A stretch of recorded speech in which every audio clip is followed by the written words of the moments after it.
Assalamualaikum warahmatullahi wabarakatuh. Alhamdulillahi rabbil alamin.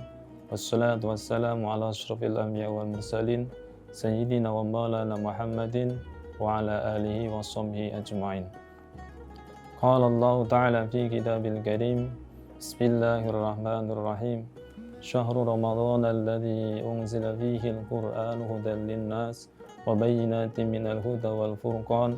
Faman syahida minkum asy-syahra falyasum wa man kana maridan aw ala safarin fa'iddatun min ayyamin ukhra yuridullahu bikumul yusra wa la yuridu bikumul usra wa litukmilul iddata wa litukabbirullaha ala ma hadakum wa la'allakum tashkurun. Amma ba'd. Puji dan syukur kita panjatkan pada Allah Subhanahu wa taala karena atas limpahan rahmatnya, kasih sayangnya pada kesempatan hari ini kita semua bisa menjalankan ibadah puasa yang ke-11. Mudah-mudahan puasa kita diterima oleh Allah Subhanahu wa taala. Shalawat dan salam mari kita sampaikan pada uswah kita Nabi Muhammad sallallahu alaihi wasallam, suri teladan sepanjang zaman yang tidak akan tergantikan. Semoga kita semua tercatat menjadi umatnya. Amin ya rabbal alamin. Hadirin yang berbahagia, pada kesempatan yang berbahagia ini saya akan menyampaikan beberapa hikmah bulan Ramadan. Yang pertama adalah bulan Ramadan adalah bulan Syahrul Quran, di mana Al-Quran diturunkan oleh Allah Subhanahu wa taala pada bulan Ramadan ini.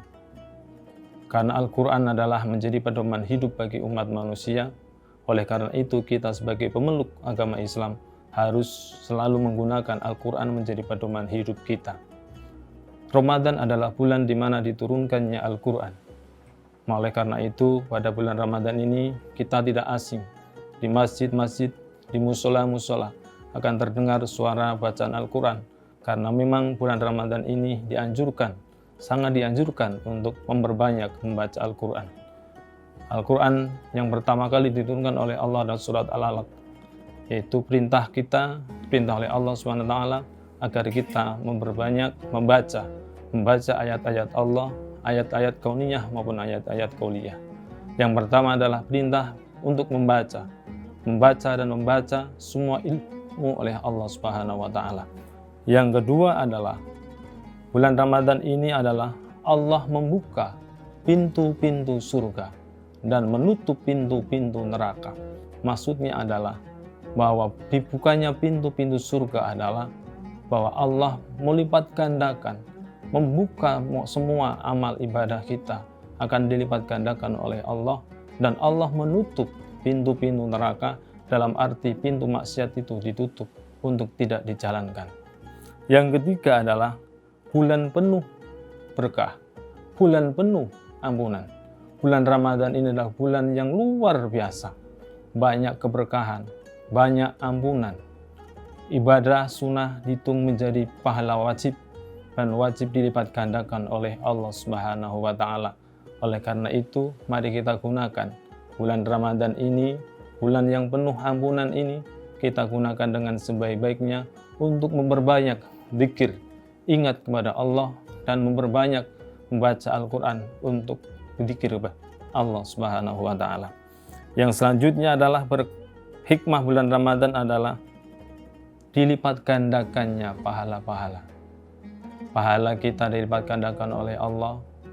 Kita contohnya memberikan makanan buka kepada sesama, maka pahalanya akan mengalir pada diri kita semua.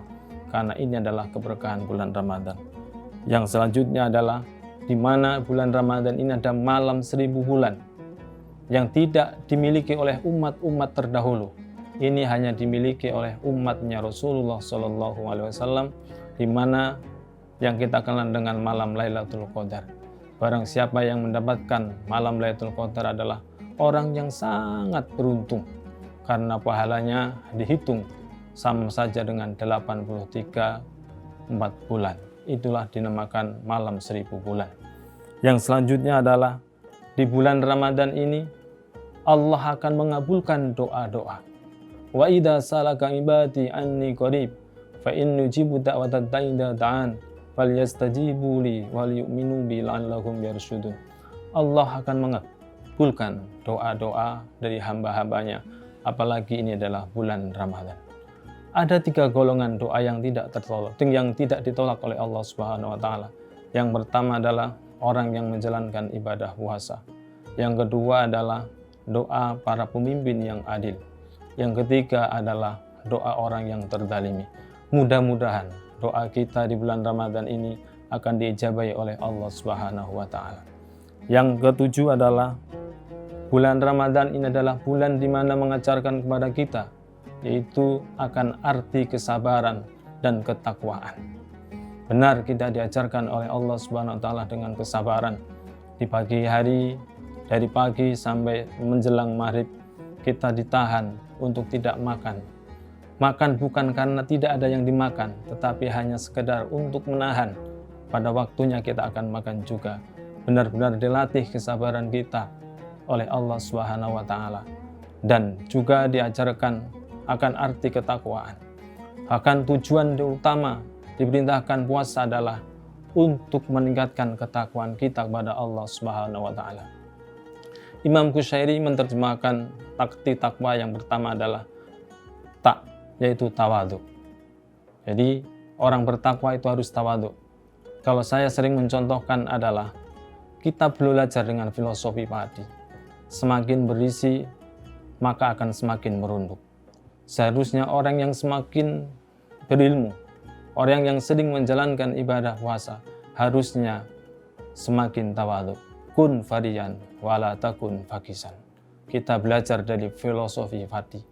Semakin tua, semakin berisi, maka akan semakin tunduk, semakin merunduk. Kalau ada padi yang semakin tua kok semakin menjulang, semakin berdiri, berarti itu adalah padi yang kosong. Ibarat manusia, kalau semakin hari semakin belajar, semakin banyak ilmunya, kok semakin sombong, itu adalah berarti gagal.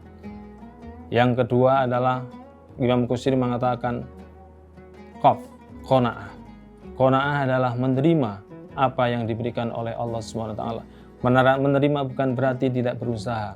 Menerima adalah ikhtiar dan menerima apa yang menjadi keputusan oleh Allah Subhanahu wa taala.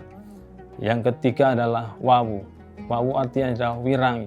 Orang yang menjaga benar-benar tahu apa yang ia makan itu adalah benar-benar halal, yang dihalalkan oleh Allah Subhanahu wa taala.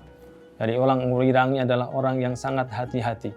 Jangan sampai memakan sesuatu yang tidak jelas, bahkan sesuatu yang syubhat. Ada sebuah cerita, ada seorang yang menjadi imam besar.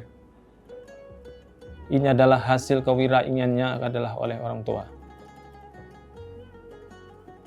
Contohnya adalah dulu ada seorang yang sekarang menjadi orang yang alim, menemukan sebuah apel, dan dia tidak semata-mata untuk memakan buahnya itu. Dia susuri sungai dari mana asal buahnya itu, dan ditemukan kenyalah seorang yang mempunyai buah itu, dan dia meminta kehalalannya apa yang dia makan. Yang selanjutnya adalah yakin bahwa kita harus yakin kepada Allah Subhanahu wa taala atas semua ketentuan takdir kodrat oleh Allah Subhanahu wa taala. Kita sebagai orang yang muslim harus yakin bahwa kita ini adalah hidup dan mati kita adalah untuk Allah Subhanahu wa taala. Bapak, Ibu dan semuanya yang saya hormati, adik-adik mas santri yang saya hormati, mudah-mudahan kita semuanya bisa menjalankan ibadah puasa ini dengan sebaik-baiknya dan menjadi benar-benar kullu mauludin yuladu alal fitrah. Kita kembali menjadi yang suci, kita kembali seperti bagaimana kita dulu lahir. Semoga Allah mengampuni dosa-dosa kita di bulan Ramadan ini. Demikian yang dapat saya sampaikan. Kurang lebihnya mohon maaf. Assalamualaikum warahmatullahi wabarakatuh.